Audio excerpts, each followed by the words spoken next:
All right. Hello and welcome, ladies and gentlemen, to Death Valley Dialogues. It's the Fan Lebitard Show's long format interview where we interview the movers and shakers within the Lebitard universe. And today, folks, I'm very excited about the guest that we have. He has revamped South Beach Sessions. He puts the odd in odd. Director side note here. I intended to say oddball, but only said odd and did not catch it at the time. Because believe it or not, despite the fact that this is the start of this podcast, we'd actually already been talking for quite some time. Back to the interview. Ladies and gentlemen, Matthew Kugler. Thanks for having me, Nate. Thanks for being here. And I think where I want to start is I want to start with your conquering. You seem hell-bent on making people cry. What do you want South Beach Sessions to be? I'll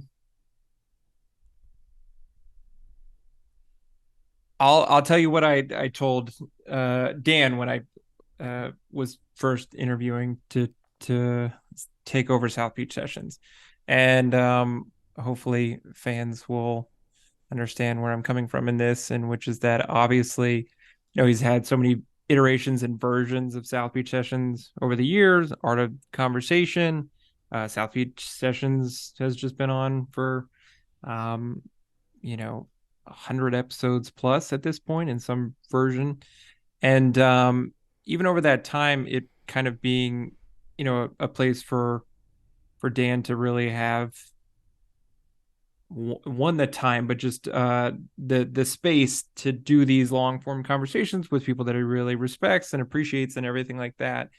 I think fans listening to the show for so many years, they love Dan, they love Stu, they love the shipping container, they love everybody, and to see a different side of Dan that even through it all, it's like, the show, you get the show, their dynamics, their relationships and everything like that. But for Dan, there's so much you don't know, like, about him. You know his opinions on things, you know where he's coming from, but you don't Mm-hmm. exactly know why. And I think it's part of it is that he has done such a great job in making himself adaptable and making himself feel like everyone's friend, and all of his friends are your friends, and then it goes So beyond that and you feel like how the family. hell are But you able to do that one? Make us feel like we're friends with Dan. How do you do that?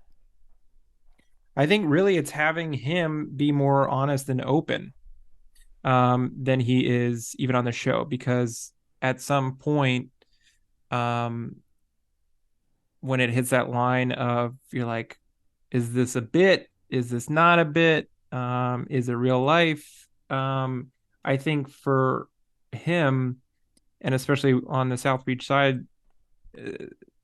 Beach side of things, South Beach session side of things, it's really a place to hear more of Dan in an honest way, where he's not always playing for laughs. Or when he is, the laughs pay off that much greater because, hey, maybe there was some tears beforehand. But I think in a space where there's so many long form interviews everywhere, he has had so many conversations with people over the years. It's like, what new ground are you going to fine with a lot of these people? And in that case, I think he has to do a little bit of the heavy lifting, which is that if you already know what you're going to get from him, maybe the appeal, the allure is not there from a guest perspective. But if he's presenting himself in a more open and honest way than you're used to, by nature, you're going to, one, lean in a little bit closer and feel like, oh, uh, I in turn want to be a little bit more open myself. I in turn want to meet, Dan Mm-hmm. halfway, so to speak, in being more vulnerable, being more emotional, And I firmly believe, even though I'm more comedy influenced, that the best kind of laughs are not just the jokes, the smart jokes or the lines that you remember, but more often than not, they connect emotionally. It's like when you think of Yeah. the funniest movie or the funniest comedian that you love, just moments with your friends, your family. Um, when you're thinking about like the best laughs or the best moments, more often than not, it's because it made you feel a certain way. And Mm-hmm. I've talked about that with many comedians over the years too, which is that usually the biggest laughs, you laugh till you cry, right? Like there's an emotional connection in those two feelings. And I think for Dan too, he enjoys one, the challenge at this point of having conversations with people that he either respects, admires, or are new to him, and he just has an appreciation for them operating in a career, industry, an aspect of business or life that he is intrigued by and interested by. So um, it's a long-winded way of saying that for Dan, challenging him to be more open himself, and in turn being more open to finding honest conversations with people that he knows and or loves already, and then those that he's excited to know as well. So Yeah, absolutely. I think South Beach Sessions has become something that when you guys put out an episode, I really look forward to it, and it has become something that in its previous iteration was still interesting and intriguing, but it felt more like it was an interesting learn something about this person or topic. And now like I have seen that growth of, each time I feel like I'm learning more like about Dan. And of course, as a fan of the Dan Lebitard show, of which he's a part, like that just draws me in more to that, to the South Beach sessions. So what are the growths that you find most personally rewarding? Like what do you identify as your most moving forms of growth in the Lebitard and Friends network that you've helped nurture? I think it's really that. I mean, the fan response to the episodes that we've done already, and I'm excited for the ones that are we have planned coming out. Is that you're getting to hear a different side of Dan and a lot of the people, that are in the show universe that people love already.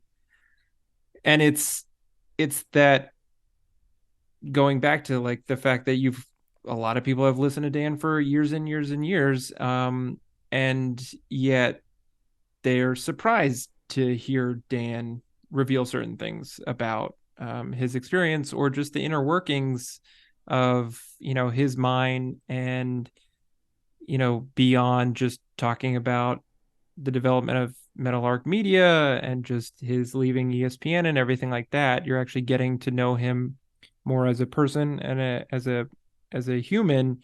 Um, and for me, the growth has really been. I've been surprised at how quick he was to be open to it. Actually, I've worked with a lot of uh, hosts over the years that say, yeah, I'm game for that. And then the plan is that they get going into it or try it, and it's uncomfortable for a little bit. And so then they go back to their old ways and they're like, nah, I don't want to do that anymore. I don't want to try. Mm-hmm. And Dan has continued to be willing to push himself in ways that I think are both rewarding for him personally, um, and the guests, and his relationships, especially with guests that he's known for some years now, and that most fans would feel like they've already heard. I've already heard Dan and Amin talk how many years, and it's like, okay, well, what if we have a conversation that they're having off mic, and you just bring it forward. And it's not this weird thing. I've made it very clear to both Dan and the guests too that it only works if they're comfortable. And they have to be, to use, Dan's expression too, is like they have to be comfortable in the uncomfortable. Mm-hmm. And I think there's a lot of growth in that, just because it's one, challenging, and it forces you to kind of test where your limits are and where your boundaries are, but doing it in a way that in the end I think uh, there's so much benefit for the audience listening to someone that they've trusted and loved, and listened to for so many years, show a different side of them, that it kind of gives them the space and a relatable, sorry, I'm getting like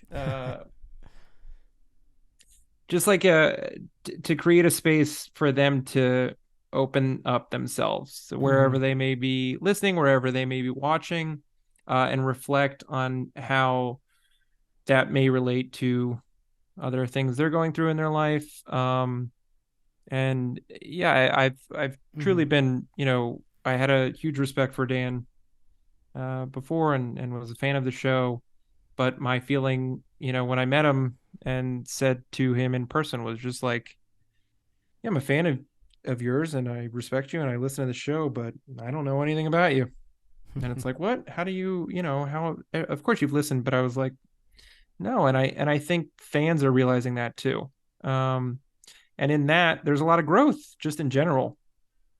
It's just like, I hope to draw in both new fans of just Dan, hearing the people that he's talking to in a way that they would have never expected, and for you know fans and diehards of Dan in the show, you're going to hear a side of him that is not the same as DLS, and it's completely different from all the other conversations he's had in his 20 plus years of doing this. So, Yeah, and I think I've definitely seen that where it feels like South Beach Sessions is a more open space where, not only is Dan opening up, but the guests that the guests that come on are opening themselves up as too. But when I look at your life from the outside, I mean, anyone who looks at it says, man, that seems like a lot of fun. And some of what I see, because, I'm coming from way outside across the country, Lancaster, I see like a lot of responsibility, a lot of pressure. You don't want to let down Meadowlark, Dan, Amin. And I don't know if his life is always fun. That's a lot of work. So what is it like to produce Dan Lebitard, Amin El Hassan? What does it look like to produce an episode of Oddball in South Beach Sessions? What is the work that you're putting in? um, well, for both, I'll start with Amin and Oddball. I will say, like, my respect and admiration for Amin is knows no bounds. I mean, I think he's great, and he's a workaholic. So, like, whatever element of complaints I could have about having to put in the work or the time and what it's like to help produce that show, I would say he does it and then some. Mm-hmm. Charlotte as well. It's like they're both two really game people, and they're, no matter what, they're down to try new things. They want to challenge themselves. They want to, always make the show better and more fun. And like both the thrill and the energy of me throwing things at them that they are not expecting. In the case of Oddball, can't say enough. It's difficult to launch a new show about basketball Mm-hmm. in a comedic tone, when there is no season to be had. So if you're wondering, is it about the NBA? Is it about comedy? I mean, is there any bigger joke than launching a daily NBA show in the off season? So, with that said, you know, the idea behind that show was really to give both Amin and Charlotte a place where they can be a little weirder and more themselves and try new things and be tested by myself and other producers on the show, which is that we do throw things at them that they're not anticipating.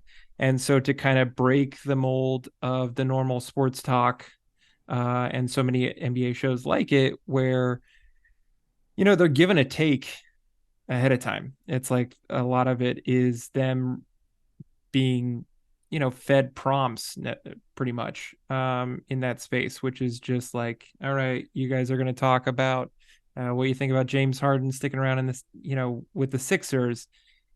Charlotte, you're going to be all for it. It's going to work out. I mean, you're going to rail against it. He's got to go immediately. Like, that's normally how it works, just on the producing side of things. But with this show, I don't want that. Like, I think it feels too scripted, it feels too canned, and it's not real. I'm asking them to play not characters of themselves, because hopefully they're just being themselves, but I'm asking them to basically like bullshit and lie about what they think in that. And the idea is that you need the conflict, you need the confrontation between the two hosts. But I would say that the awkwardness and the messing up, or the just naturally reacting to things in real time, is way more interesting, because they're not faking it. Like, you can see when they do hype me up and they really don't want to hype up that person. It's like, they're not putting on they're not faking it. They're not putting on a sheen to it all. You see it, you feel it, it's real. And their dynamic too is that they're both really funny, and they are both trying to make each other laugh in different ways. And that's really enjoyable for me, just on the producing side, because I do think they're a lot of fun. And just wait till the NBA season starts and there's actually something to talk about. Yeah. Holy crap. Actually have consistent content. I mean, it sounds like you put in a ton of thought to everything you produce. And I'm wondering, like, are you present at home all the time? Like, you're not thinking about the next bold or spicy or hype me up and whatnot? No, I am. I have the ton of tabs open right now that they're all written out. I'm present at home. I moved from Los Angeles, where my wife and I lived I was there for 15 plus years. And my wife is from South Florida, so it's a nice return to some family and friends. But for myself, it's certainly a massive change. But I do believe in, not only Meadowlark and everybody here, and not to like sound like corporate cougs, but I do think across the board there's a lot of talent. And my hope is to actually challenge everybody in ways that maybe they weren't expecting, and to bring all the Hollywood glam towards them, but no. Hollywood, that's what Amin refers to you as. I've heard you've been referred to as a comedy writer. How do you explain to people where you came from, what you came from? Oh, it's so nice to have it referred to as a comedy writer. There's a joke there. Where I came from, do you want like just background, or do you want me to? Yeah. How do you explain where you came from, what you came from? What is your background? My background. I started at the Late Late Show with Craig Ferguson. He was the Scottish one. He was the Scottish one before the British one. and post Craig Kilborn.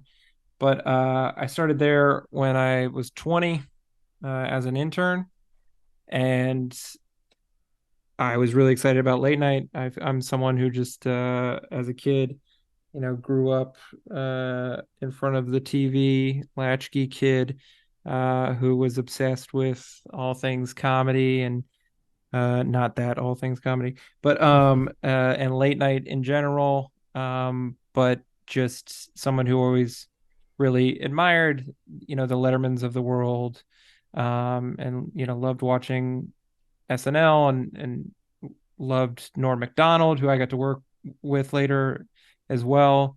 But starting at the Late Late Show, getting the opportunity from some really great writers that afforded me the chance to like write jokes, write monologue jokes, help write sketches, just be in the room, at a time when it's very hard to like break in any capacity. And then on the producing side of things, just because I was someone who was crazy and watched endless late night shows. So even when before I started, I basically would watch all of the late night shows and all of the talk shows and kind of Which one study was your them. favorite out of the ones that you were watching during that time? Who do you Um, think was doing it the best? Or were you I really envious loved of anyone in what they were doing? I really loved Craig. I always thought he was really fun, and it was great to work there, because I spent 5 years there and was too young to probably become a segment producer there. Um, but I did that where I essentially kind of developed the techniques that I've used even on South Beach sessions and other shows that I've worked at, in communicating with the host and then talking with the guests. So um, I don't know how many people know this, but just in the late night world, the way it works to break the fourth wall, to mod this wall, is that when a guest comes on a show, and a lot of times Conan is very known for this. There's very like scripted. You see the blue card that they hold in front of them. It has bullets. So beforehand, the segment producer is tasked with doing a pre-interview with the guest ahead of time, where they essentially kind of have a conversation of, hey, what do you want to talk about on the show? Uh-huh. And when they do that, you'll spend way more time having that conversation than the conversation that actually makes it to air eventually. But it's the segment producer having the conversation with the guest ahead of time, and then ahead of the show, they have notes from their conversation that's been shaped into what will be interesting or fun, and then they basically pitch it or present it to the host. And in doing that, they kind of lay out the foundation of where the conversation should go. Now, some hosts in late night are much more strict to the card in front of them. That's not a knock necessarily on their improvisational abilities, but more just in terms of structuring the show and knowing, hey, I can only talk to this person for 8 to 10 minutes right now. But in the case of Craig, what was great about his interviews with guests was there was much more of a looseness. So I usually had way too long of pre-interviews with people because I would kind of poke holes at the Mm-hmm. traditional norms of the conversation, which is like, oh, I had a funny story happen. I'm like, I don't want to hear it. It's like you don't want to get into biographical stuff. It's something I've tried to, avoid more on South Beach sessions too, which is knowing that an audience more often than not is not gonna tune in to a long form one-on-one conversation with someone that they don't know. Yeah. If they don't know the host, they're certainly probably, how did they even get there? If they're listening because they're listening to the guest, then they probably already know some information about them. So when you're picking and choosing like who you want to hear from, if you don't care about the guest, you're not going to tune in. And if you don't care about the host, then you probably don't trust their skills to bring out anything new or interesting about the guest that you might be tuning into. So to try and break out of that, I think you really have to get to like the nuts and bolts of, if you just walked up to a stranger, how would you approach them? And also, what would you be talking about that would ultimately lead you to not want to walk away immediately? And with Craig, he had a real knack for drawing that out of people. And I unfortunately became known as like the little therapist in the talk show world, because I would ultimately talk too long to guests, as I am right now, probably long-winded. And then I usually get calls from people saying like, you can't use that on the air, or you can't use that on the air, or I don't know why they shared that with you. And I don't know either. But I really enjoyed that because you got to hear a lot of people just, going through a weird structure that is the talk show landscape, the celebrity landscape, but also just the industry element, which is like, in trying to make content, you can't forget that there's people behind it all. And so they have their ups and downs, they have their struggles, they have their days when they don't really want to do it and they got to fake it. And then there's other days when they're really excited. And the last thing you want to do is be met with someone who seems completely disgruntled and over it and is already checked out. But aren't most podcast producers miserable underneath? Oh, yeah. Yeah, I mean that's what I've always heard and thought. Yeah, no. Oh yeah, absolutely. I mean, how are you handling it? I'm miserable most of the time, except with my kids. Yeah. Little bundles of joy. Oh no, yeah, no. I think. I mean, you wouldn't keep doing it, right? No, I love it. I enjoy it. No, the opportunity to be creative, all that jazz. Yeah, there you go, all that jazz. You sold it. You sold it. Listen up, kids. But you haven't ever cracked, though. I mean, I assume there's been times where you've been maybe right time, right place, and did you take the fine bucket money? Because this just turned into Antelope Valley accusations here, folks. In my research, you and Chris Cody, as far as I know, were the last people seen with the fine bucket money. It's time for you to explain yourself. I like that you set that up at first where I was like, oh, is what you're trying to do is in South Beach Sessions form, you're like trying to crack me and get me to cry. And instead you just throw horrific allegations my way instead, because I'm we just need trying to do get that. to Actually, the bottom of the truth here. No, this is good. I'm trying to think about how to approach this. Trying to find out in South Beach Session. No, unrelated to the fine bucket. I'm trying to think about South Beach Sessions. Is we need to have someone on, and then we accuse them of a crime that we've heard in whispers. I'll be honest with you. That's all I ask. I have no idea who took it. I think you probably have a better idea of who took it than me. So Chris and I were, I guess, if not the second to last thing to record at the Clevelander studios. And it was the reaction, South Beach Sessions to his father's episode. Great the relationship wonderful Greg Cody. Chris and Greg have too. Fans never complain about that relationship. Great relationship. I love that relationship. Once. Yeah. I genuinely, if I can smooth out anything that needs no smoothing out, it's that they're genuinely wonderful, loving father and son. So I will not spit on that beautiful relationship that they have. So yes, but in that relationship would probably be even more beautiful if they had that fine bucket money, Whoa. you know? No, they don't have it. Yeah, I don't. I truly, So you have when you speculated. left that day, Who's was telling you this stuff? who's yo, I have some journalistic integrity here. I'm not going to reveal Sure. my sources, although the sources Oh, have okay. been revealed in a podcast. It's just what I've gathered, that you guys were some of the last people there to do the reaction, and the fine Hmm. bucket was seen there.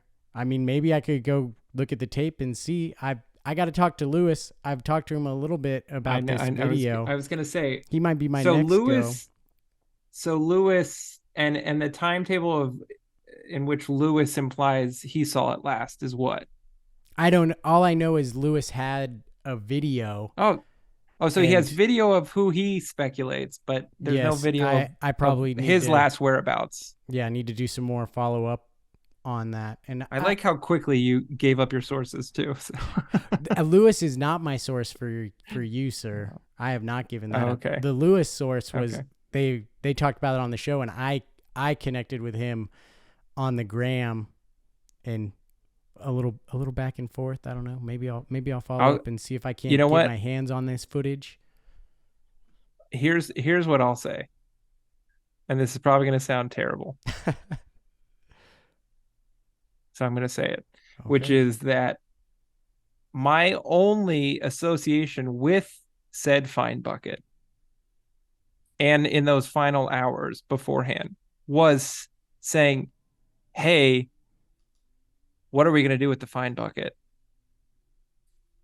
And they were packing up stuff. We were taking a lot of the tiles on the wall. I have several myself. I took the South Beach Sessions one. Everyone's, taking the stuff out of the wall, packing up things, breaking down the equipment, the studio. Weirdly, the fine bucket just kept being moved around and around and around. Hmm. I suggested, hey, let's just give it to the staff at the Clevelander. And that was met with Really? So this is a big scoop for me. So you made a suggestion. I made a suggestion, which was, hey, let's just give it to the staff. And everyone was like, blah, blah, terrible. Who are you again? What's your name? Get out of here. Um, and yeah, I was honestly way more just happy that we got to record one of the last things at the Clevelander. And yeah, I the only mean, other good thing enough for that I me. know of that This we shot, the only thing that I know we shot afterwards was the just the scene. I wasn't even there for it, but it was with Whitty, so that when Pablo came by the studio and then goes in and notices that no one else is there but Whitty, that reveal. I think that was hmm. technically the final thing shot there. I have no idea if the fine bucket was still on the premises.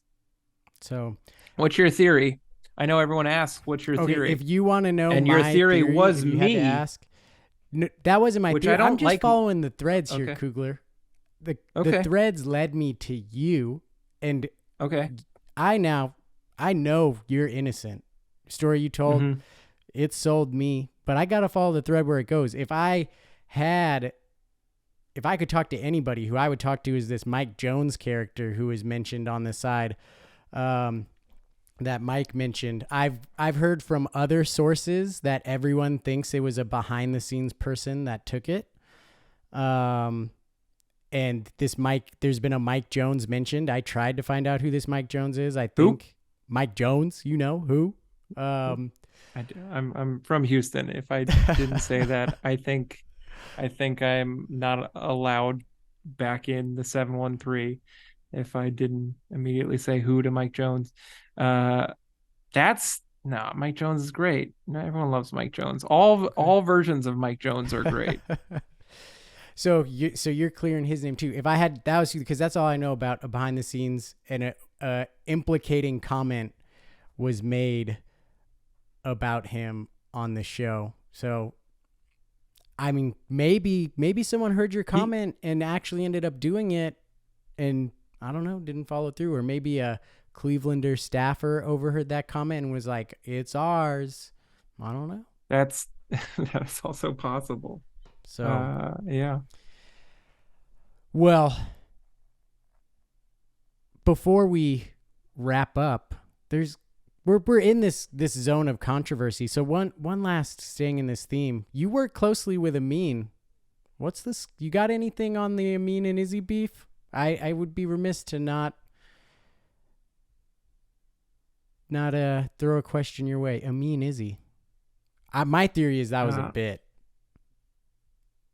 I thought I was supposed to get softball questions and not oddball questions. This one's a real doozy. I love Izzy. I don't if you haven't watched his South Beach Sessions episode with Dan, I highly recommend it. I highly recommend Amin's as well. Um, Especially all of his words about the continued ongoing struggle and just horrific atrocities going on in the Sudan.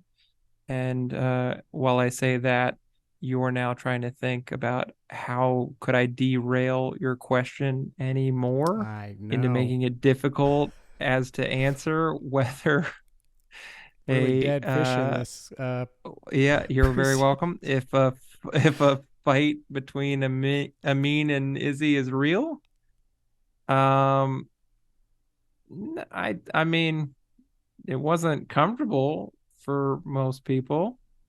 It was certainly tough, and a lot of people were, uh, is this a bit? Is this not a bit? I know that the audience was also unsure of, is this a bit? Is this not a bit? Um, and I think the only comment I'll make about it as a whole is that those feelings were reverberated throughout Meadowlark Media. Hmm. So Another. you'd have to ask Amin and Izzy actually about how they feel about it all. But I'll have take we it. seen them together since? I don't know. Nah, they're fine. Or not. They might not be. Or they're great. Back to last question here, and then I have one, two last question, long one here, or however long you want. Then two quick hitters. What gives you the greatest rewards of the things you produce? Is it the reward, the oddness of Oddball gives you? Is it the genuineness of South Beach Session? If you had to pick one, what would it be? Oh, that's tough. Um, You have to pick, okay? I have to pick. Yep. Okay. Otherwise, the question Um, doesn't work. oh shoot. I didn't even think about it like that. Yeah. Um, Oddness of Oddball, Oddness genuineness of of Oddball South or the Beach Sessions. genuineness of South Beach Session. I would say uh I'm a genuine person, so I'll go with the genuineness of South Beach Sessions, because uh, I think we've made a lot of strides already, and I think there are a lot more to come. And Oddball's not odd enough for me yet, so there's that. I think without doing the you know, hard sell right now on why people should be listening to Oddball. It's that if you think you don't like it now, you have no idea what's coming next. And if you like it now, congrats, you're odd, and it's only gonna get more odd. So look out. But yeah, I feel like it's funny right now because I'm essentially, am I doing a bit or I'm not doing a bit? No. No, I'm not doing a bit. So, Mhm. genuineness.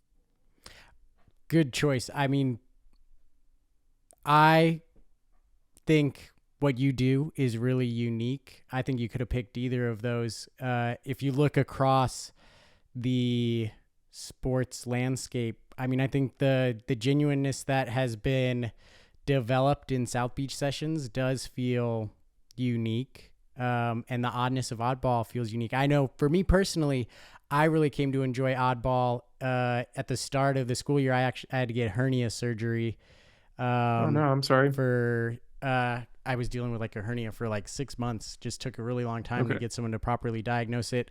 But anyway, I had my surgery, and they ended up finding 3 hernias, so I was a little bit more beat up than I thought.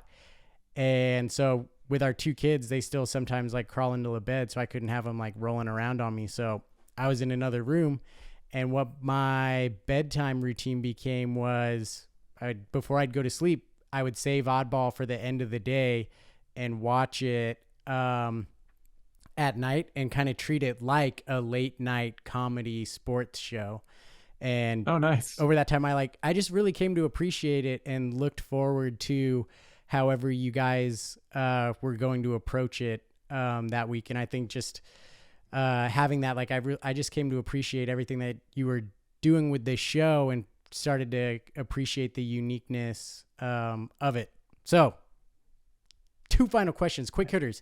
Is there a chance I we're going to get a appreciate that. South Beach session with like members of the show? Like maybe a Dan and Stu Gott South Beach session, Dan with a shipping container member. Is that something that's a possibility? Yes. Okay. And last question. I'm It's excited. it's I'm it's in excited the about that. works. Good. Yeah, it's in the works. I assure you. I have a list in mind, and some of them may have been recorded already, and Wow. some are to be recorded soon. So, Scoops galore, folks. Final question here. How much Diet Coke do you drink in a day? I drink a lot. Uh, this is number 5. Don't tell my wife. Uh, of that. Um, I don't know. At my worst in college, I used to drink anywhere from 18 to 24 cans a day. And before I roll into the Elser, I have already had, if not two, at least one large McDonald's Diet Coke, and I'm usually finishing the second one by the time we have our production meeting. So, is that Well, fast enough for you? oh, just more scoops. I feel like I understand you so well after our extended time together here. I want to thank you, uh, Matthew Kugler, for coming on. I appreciate it and sharing some of your insight of what you're trying to do with the podcast that you're producing. And I appreciate what you do and what you add to Meadowlark. Thank you, sir. No, I really appreciate that, and if I can just throw some thanks your way too. Have a great appreciation just for one, the pod is great, and two, just so you know, other people commend your abilities all around. You do great stuff. Genuinely, no, truly. I'm not like just trying to blow smoke up your ass. Uh, uh, you do a great job, and everybody, like, your clips are great. This the stuff that you put together and edit and mock up, like, it's great. It's really funny. I'm saying that just not even from Mm-hmm. a fan or a show element. I'm just saying that, like, in terms of what you're putting out there is really great. But two, um, I hope you're sincere in the comments that you have about South Beach Sessions and Oddball too, because uh, I'm someone that does actually believe in both of the shows, Mm-hmm. and especially on the South Beach Sessions side. I've had so many people tell me that the several episodes in particular have either encouraged them to have more conversations with their friends or family that are a little bit more open. And that's truly the best part of it, Yeah. because I hope that people connect to it, and I never need to know it, and Dan never needs to know it. But I really think those are the stuff that resonate beyond just, the love of Dan and the show, and Stu and the shipping container and everybody, is that if you connect to anybody in a way that allows you the space and the comfort and vulnerability to then approach those that you are close to in your life, in kind, that's really beautiful. And I just did the thing that everybody can't stand, which is that I knocked on my table right now while recording. And I assure you, we all try and tell Dan to stop doing it as much. So now, yeah, that's what that sound is. But I didn't pick it up at all. You must have Sure, a you really didn't. good microphone. Yeah, that's yes. All right, thank you, sir. But no, thank you. I really appreciate it, Nate.